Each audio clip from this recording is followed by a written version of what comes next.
If you have spent any serious amount of time with Hearts of Iron 4, you already know that the base game sits in a weird place.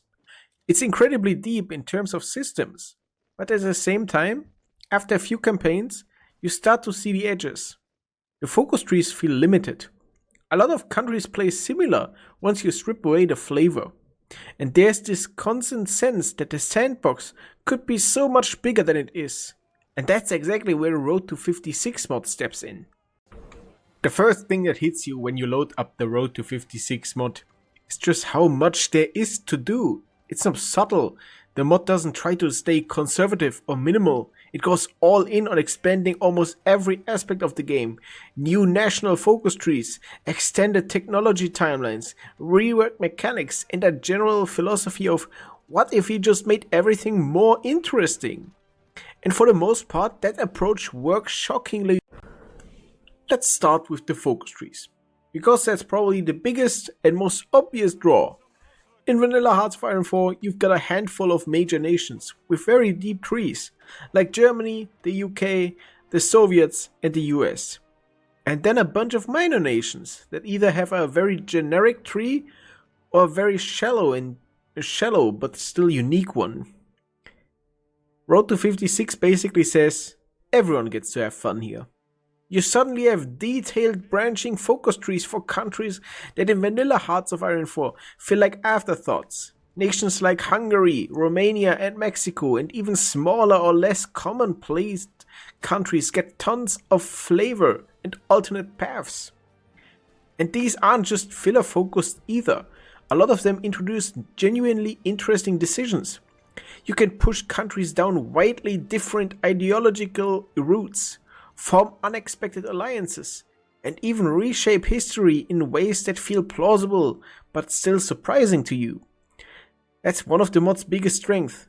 It doesn't just add content for the sake of it, it adds playable content.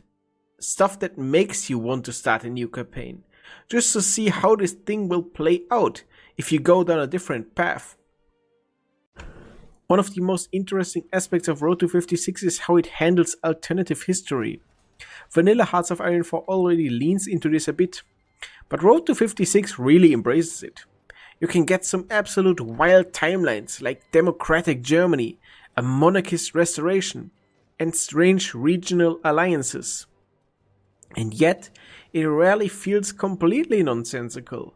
There's usually some historical or logical thread tying it together, which makes the chaos feel earned rather than random. But of course, with that much added content, there is always the risk of things becoming bloated or unbalanced. And to be fair, that's also what happens to Road 56. Road 56 definitely walks that line as well.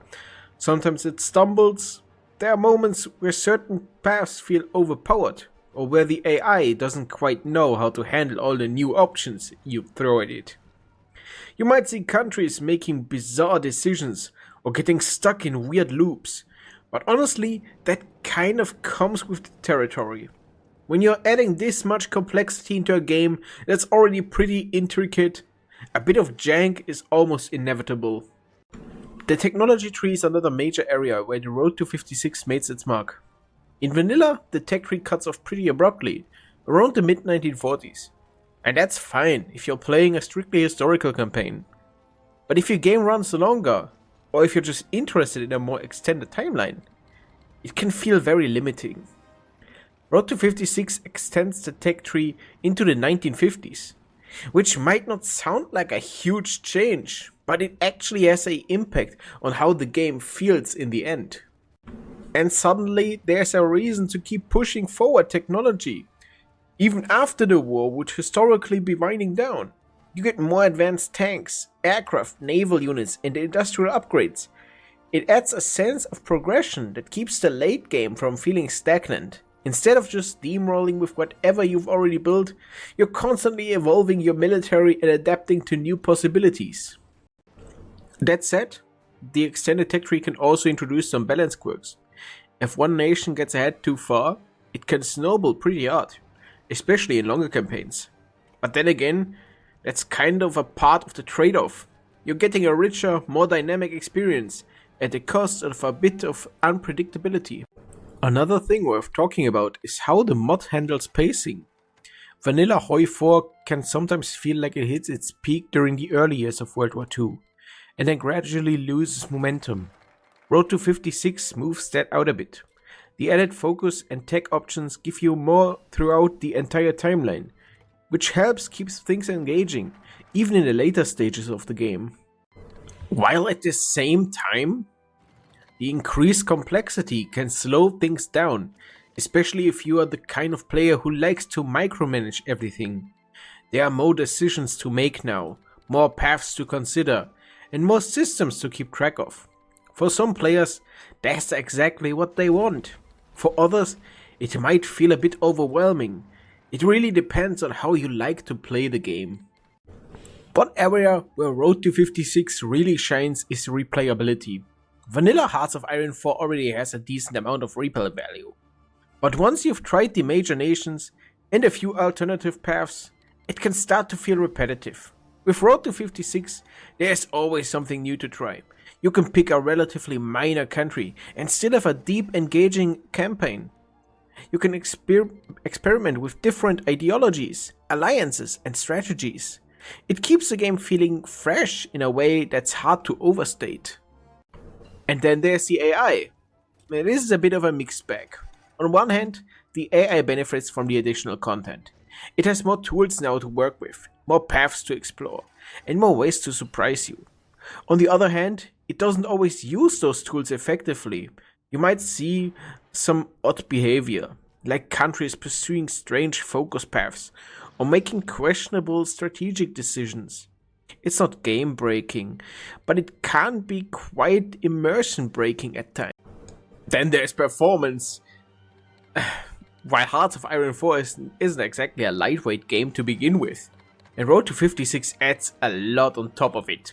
Depending on your system, you might notice much longer loading times or slower performance, especially in the late game, where things get really busy. It's not unplayable by any means, but it's something to keep in mind. One of the more hidden strengths of Road to 56 is how it enhances the storytelling aspect of Hearts of Iron 4. Grand strategy games are at their best when they create memorable narratives.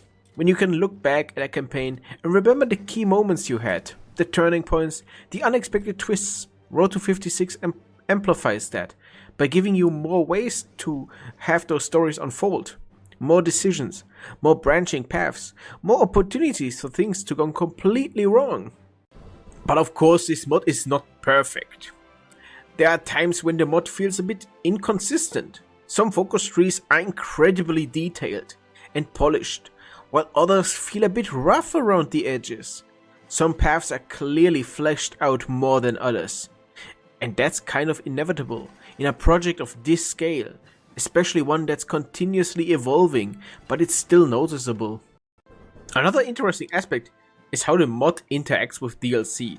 Hearts of Iron 4 has a ton of expansions, each adding its own mechanics and content. Road to 56 generally integrates well with these, often building on them rather than replacing them. But depending on which DLC you have, your experience might vary. Some features will feel more complete or more interconnected if you have the relevant expansions. Community support is also a big part of what makes Road to 56 so strong. It's a mod that's been around for a while now, and has been a dedicated player base and development team. Updates come fairly regularly, often keeping pace with changes to the base game itself. And that's important, because Hearts of Iron 4 itself is constantly evolving, and mods can easily become outdated if they are not actively maintained. While at the same time, that approach means it's not necessarily the best mod for everyone. If you're new to Hearts of Iron 4, jumping straight into Road 56 might be a bit too much for you.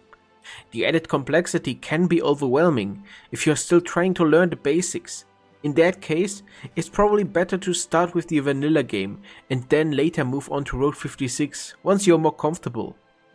But if you're already familiar with Hearts of Iron 4, if you've played a few campaigns, experimented with different nations, and started to feel like you've seen most of what the game has to offer, then Road to 56 is a no-brainer for you. It breathes new life into a game in a way that few other mods manage to do. In a lot of ways, it feels like what Hearts of Iron 4 could have been if it had been in more development time and a broader scope from the start. It fills in the gaps, adds depth, and creates a more varied and dynamic experience. It's not perfect by any means, and it definitely has its quirks, but the sheer amount of content it offers and the level of ambition on display makes it hard not to recommend. By the time you've spent a few campaigns with Road to 56, it's actually kind of difficult to go back to vanilla. The base game starts to feel a bit empty by comparison. You miss the expanded focus trees, the extended tech options, and additional decisions. It's one of those mods that once you get to play it, it becomes your default way of playing it. And that is the end of my Road to 56 mod review. As you probably have seen, the Axis have started to take over basically the world, and I have no idea what I pressed or managed to make them do that, to eat basically the rest of the world. But yeah, I hope you enjoyed this video. Recommend some other ones I can try, and I hope I see you in the next one. Bye!